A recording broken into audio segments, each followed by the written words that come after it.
Halo teman-teman, sekarang kita akan masuk ke materinya. Materi kedua kita yaitu pemrosesan informasi. Di pemrosesan informasi ini akan kita bahas proses sensasi, proses persepsi, dan atensi. Kita akan bahas satu-satu, apa itu sensasi, apa itu persepsi, dan apa itu atensi. Mungkin kalau kata atensi ini masih asing nih. Apa itu atensi? Nah, tapi kalau saya ngomongnya perhatian, pasti teman-teman udah paham ya. Jadi proses sensasi, persepsi, dan perhatian sebenarnya. Nah, perhatian di sini ingat loh, perhatian tuh ya bukan yang kayak di kelas minggu kemarin nih. Kemarin saya nanya di minggu kemarin, perhatian tuh apa sih? Terus ada mahasiswa yang jawab, perhatian tuh kayak gini, Bu. Udah makan belum? Nah, itu perhatian ala dia ya. Tapi kalau perhatian ala psikologi kognitif, bukan yang seperti itu. Nanti kita akan bahas. Kita bahas pertama-tama adalah definisi dari pemrosesan informasi. Jadi pemrosesan informasi itu adalah bagaimana seseorang mengolah informasi yang memungkinkan untuk membangun sebuah pengetahuan. Misalnya anak kecil nih. Anak kecil pertama kali dia mempelajari buah apel. Saat anak kecil mempelajari buah apel, dia akan melihat apel itu seperti apa. Melihat tuh proses sensasi itu. Dia akan memegang buah apel, itu juga proses sensasi. Terus dia akan kletus gitu, makan apel. Itu juga proses sensasi. Nah, setelah proses sensasi, dia masukkan tuh ke dalam kepalanya, terjadi proses persepsi. Proses persepsi itu misalnya dia bilang, oh apel tuh enak ya, manis ya. Nah, itu proses persepsi. Terus setelah proses persepsi akan dilakukan encoding, yaitu masuk nanti ke memori jangka panjang. Dia akan menyimpan bahwa oh apel itu buah warna merah, rasanya manis, terus bentuknya bulat, keras. Nah, itu adalah masuk ke memori jangka panjang. Terus suatu saat misalnya dia mendengar kata apel gitu. Terus nanti dia retrieval, memanggil kembali informasi tentang apel yang dia simpan di memori jangka panjangnya. Dia langsung ingat, oh apel tuh yang ini. Nah, itu adalah pemrosesan informasi, itu serangkaian panjang dari sensasi sampai proses mengambil kembali informasi tersebut. Jadi proses informasinya tuh kita mulai dari sensasi, persepsi, penyimpanan di memori jangka panjang, dan retrieval. Atau misalnya gini deh, pemrosesan informasi itu tidak hanya terjadi pada anak kecil. Kalau tadi kan contohnya seorang anak kecil yang pertama kali melihat apel, itu pemrosesan informasi apel. Tapi kita semua itu sebenarnya melakukan pemrosesan informasi setiap saat. Misalnya teman-teman nih, sekarang lagi belajar psikologi kognitif. Nah, teman-teman lagi mensensasi, mendengar suara saya, itu sensasi. Terus melihat tulisan di PPT, itu juga sensasi. Dimasukkan ke dalam kepala, lalu dipersepsikan. Oh, psikologi kognitif tuh yang ngajar Bu Astri asik ya. Nah, itu persepsi tuh. Terus disimpan ke dalam memori jangka panjang. Semoga masuk memori jangka panjang ya. Semoga ya Allah, amin. Jangan cuma memori jangka pendek, nanti hilang. Terus masuk ke memori jangka panjang, terus habis itu nanti diretrieval kembali saat kuis misalnya. Saya akan bertanya saat kuis atau saat UTS.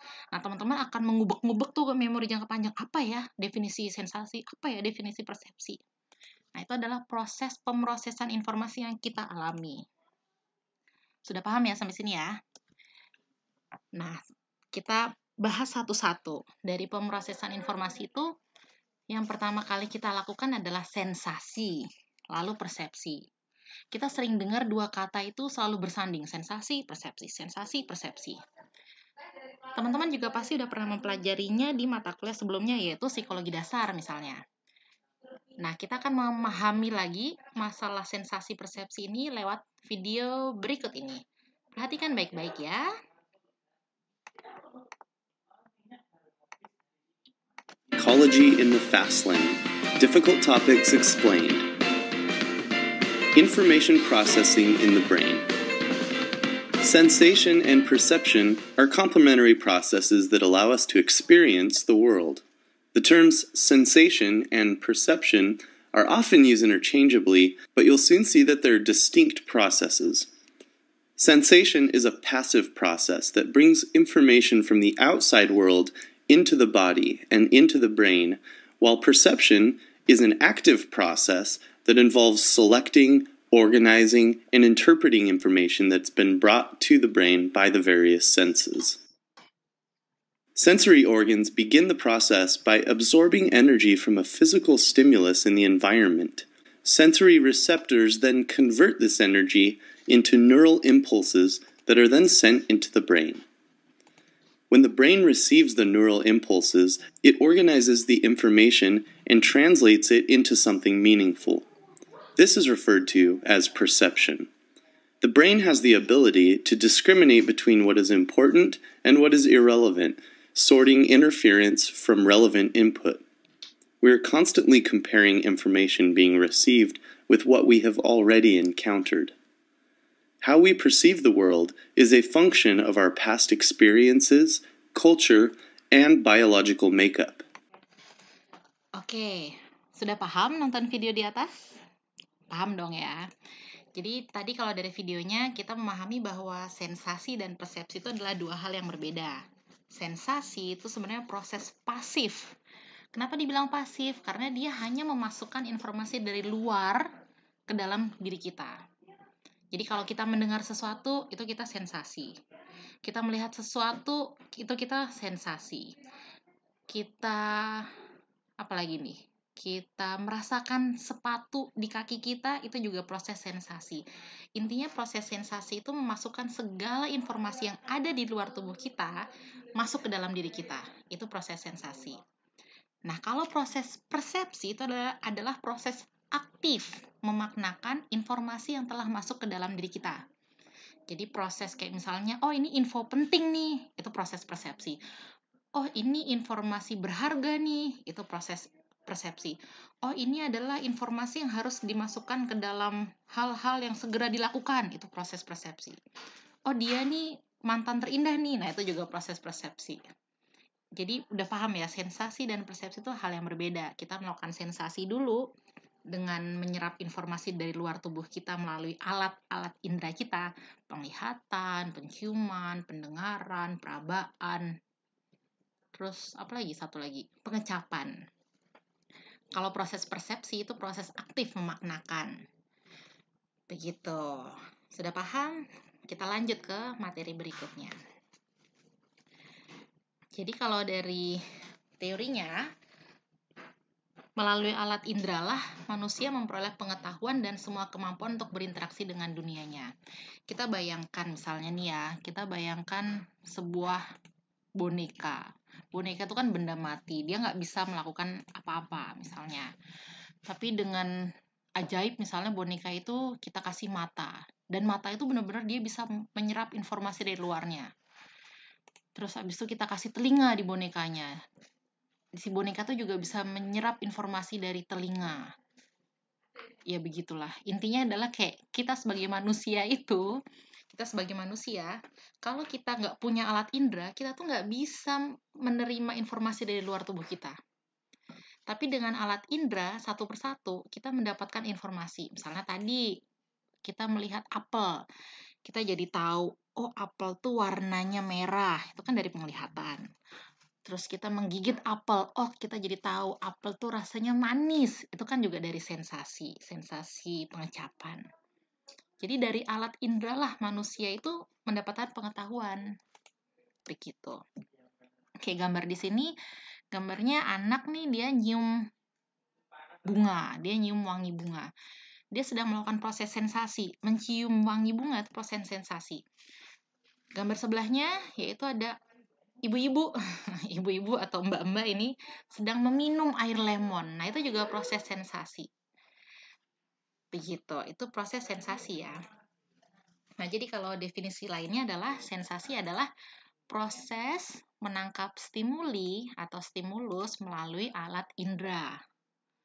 Sensasi itu berasal dari kata sense, yaitu alat indera yang menghubungkan organisme dengan lingkungannya. Nah, terus nih, manusia itu selalu dikelilingi oleh berbagai sensasi. Seluruh alat indera kita itu memberikan banyak sekali informasi dalam satu waktu. Kalian percaya nggak sih? Sebenarnya kita itu dibombardir dengan informasi dari luar tubuh kita. Selalu terus-menerusan. Nah, kan tadi nih, kita kan dibombardir informasi ya dari luar tubuh kita. Misalnya, kayak sekarang teman-teman mendengar suara saya. Tapi mungkin juga teman-teman sekaligus mendengar suara selain saya. Terus teman-teman sekarang lagi membaca PPT. Tapi mungkin teman-teman sambil ada yang megang HP baca WhatsApp. Itu kan sebenarnya semua proses sensasi yang kita lakukan. Ada banyak sekali. Oleh karenanya, proses sensasi itu nanti akan terpengaruh oleh bagaimana seseorang memberikan perhatian. Nah, kita akan masuk ke bahasan perhatian nih. Untuk masuk ke pembahasan perhatian, kita tonton dulu video berikut ini. We live in a vibrant and complex world. Every moment we are bombarded with information trying to get our attention. To function in this complex environment, we rely on our senses: sight, hearing, taste, smell, and touch to tell us what is happening around us. This is our perception. What our senses are capable of is incredible. Did you know our eyes receive over 1 megabyte of information every second? This is equivalent to reading an entire encyclopedia every minute. We can hear a person whispering from 10 meters away or someone shouting from 100 meters. In less than a millisecond, just one whiff of a familiar smell can trigger a memory from childhood. And our skin contains over 4 million receptors that give us vital information about temperature, pressure, texture, and pain. Our senses give us so much information that our brain has developed ways to filter, interpret, and respond effectively. It particularly focuses on things that are dangerous and could harm us, information that is familiar or important to us, things that could give us pleasure or be a reward, and those things that are unusual, interesting, or new. Sometimes, the information our senses gather may seem confusing or incomplete. Our brain then draws on our memories, past experiences, and current feelings to make an educated guess of what might be going on. It fills in the blanks. Most of the time, these guesses are helpful to us, but sometimes they miss the mark. Not only may we get some information wrong, but the sheer amount of information available can quickly overwhelm us. We simply cannot process all of the available data at any one time. In fact, of the thousands of bits of information we receive through our senses every second, we can only deal with about 4 bits at any one time. Our brains are prone to information overload and blatantly miss important pieces of data. Our experience of the world relies on our perception and attention. Perception helps us by first making us aware of our environment and gathering data on the world around us. Our attention then assists by focusing on the relevant pieces of all the information gathered. By understanding how these processes work and their limitations, we can take better control of our brain and achieve our goals.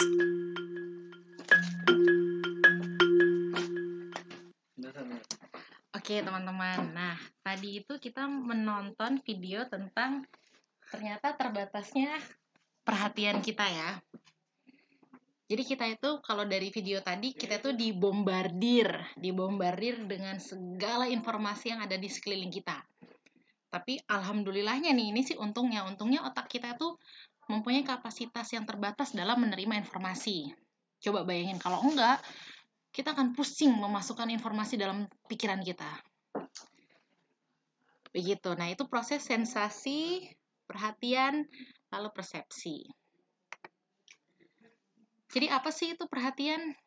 Nah, kalau dari definisinya, perhatian itu adalah pemusatan fokus dalam menyerap informasi. Begitu ya, perhatian itu definisinya pemusatan fokus dalam menyerap informasi.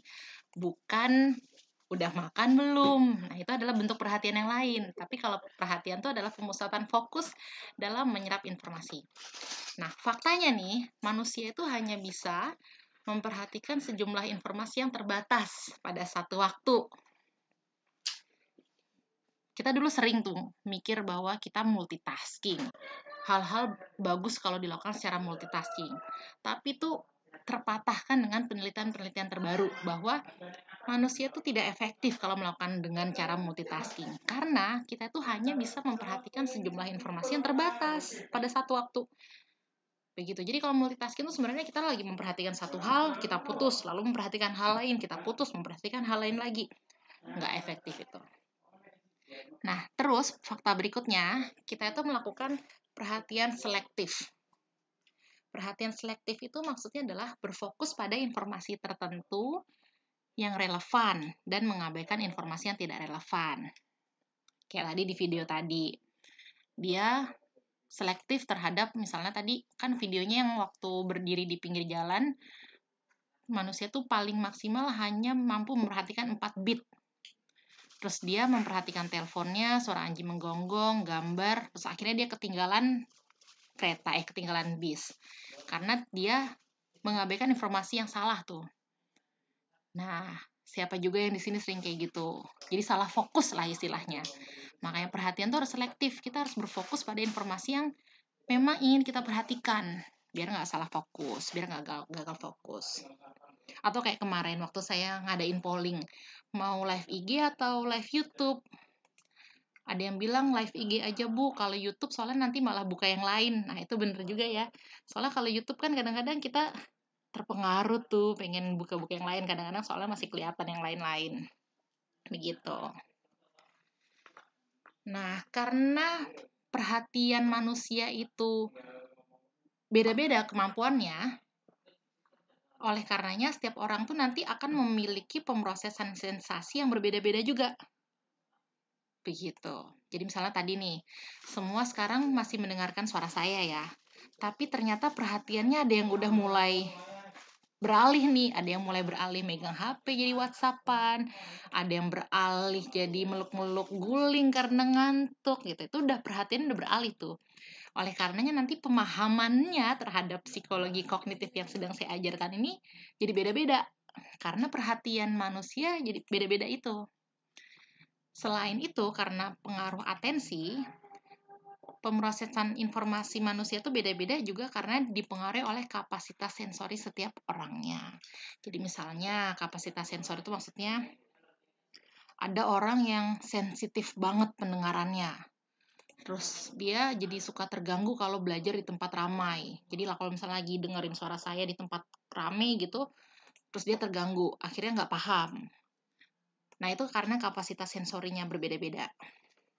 Jadi sudah paham ya, kita melakukan sensasi dulu, terus dari proses sensasi itu nanti ada pengaruh dari perhatian atau dari atensi. Lalu selanjutnya kita masuk ke persepsi nih. Alat indera kan tadi menangkap stimulus atau stimuli.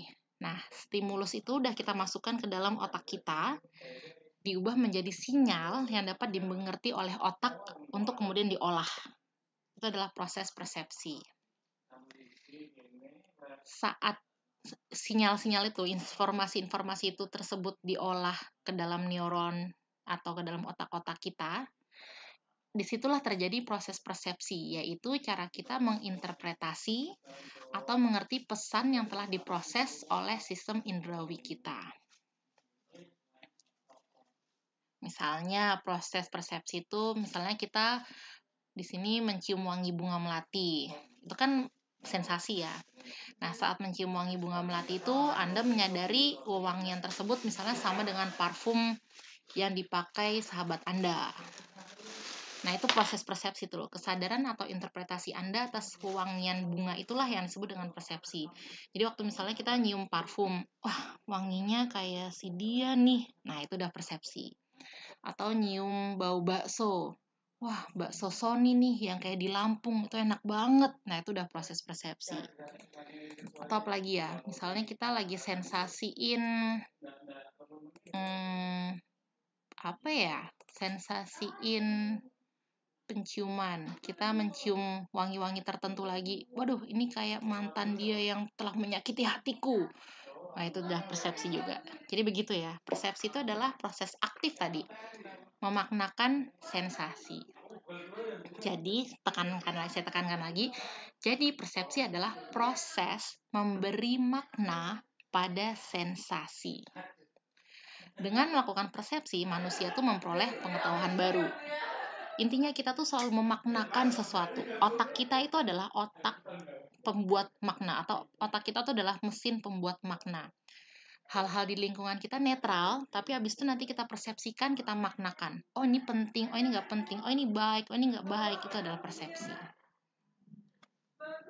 Persepsi itu mengubah sensasi menjadi informasi. Jika sensasi adalah proses kerja indera, maka persepsi adalah cara kita memproses data indrawi tadi menjadi informasi agar dapat kita artikan. Definisi persepsi adalah proses di mana individu menafsirkan dan mengorganisasikan pola stimulus dalam lingkungan. Itu dari buku Atkinson. Atau definisi lainnya adalah proses tentang petunjuk-petunjuk indrawi dan pengalaman masa lampau yang relevan diorganisasikan untuk memberikan kepada kita gambaran yang terstruktur dan bermakna pada situasi tersebut. Intinya sama lah ya. Jadi proses persepsi itu merupakan proses yang menggunakan pengetahuan sebelumnya untuk mengumpulkan dan menginterpretasikan stimulus yang ditangkap oleh indera. Persepsi itu menggabungkan aspek dunia luar dan inner world atau pengalaman sebelumnya. Dari tadi kita nyebut-nyebut tuh pengalaman sebelumnya.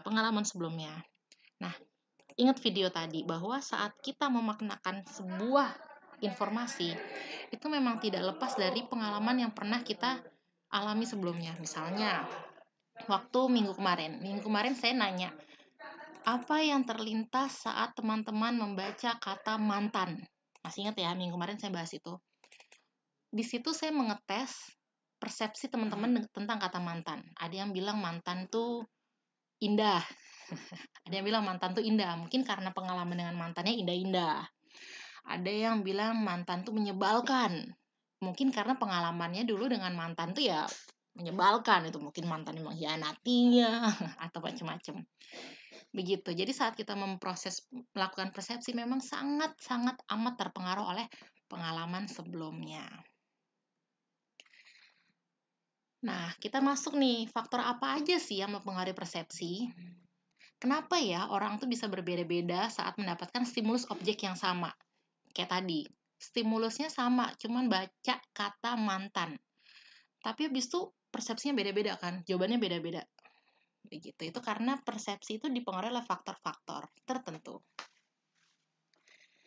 Jadi stimulus yang berasal dari objek yang sama akan diberi makna yang berbeda oleh masing-masing individu.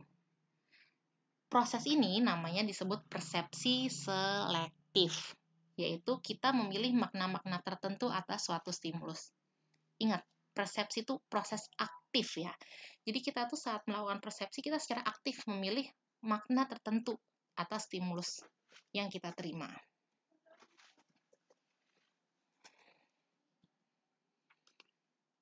Di sini faktor pertamanya yang mempengaruhi persepsi itu ada namanya faktor personal. Jadi persepsi itu bukan hanya ditentukan oleh jenis dan bentuk stimulus, tetapi karakteristik orang yang memberikan respon pada stimulus tersebut. Maksudnya apa sih? Maksudnya begini, balik lagi. Ingat, stimulus itu selalu netral. Yang ada di dunia ini netral. Tapi saat kita mempersepsikannya, itu tergantung karakter kita. Misalnya, bahas tentang kata-kata tertentu yang sensitif, misalnya kata-kata binatang. Untuk daerah-daerah di Jogja, Jawa, kata ASU, saya nggak mau nyebut ya, ASU aja. Sebenarnya kan kata netral ya, ASU itu netral, sebuah kata yang netral. Ingat, semua itu netral. Tapi bagi orang Jogja, kata itu sangat kasar. Apalagi misalnya ada orang ngomong kayak gitu sambil melotot. Wah, ASU gitu misalnya itu. Wah, itu persepsinya langsung negatif gitu. Tapi kalau kita ngomong ASU misalnya di USA, di Amerika, wah, ASU gitu. Terus orang Amerika cuman akan nengok terus kayak apa sih gitu. Karena mereka nggak paham. Karena persepsi mereka ya orang ini ngomong doang, nggak tahu artinya apa ya, gitulah. Jadi tuh proses persepsi itu dipengaruhi oleh faktor personal kita, karakter kita.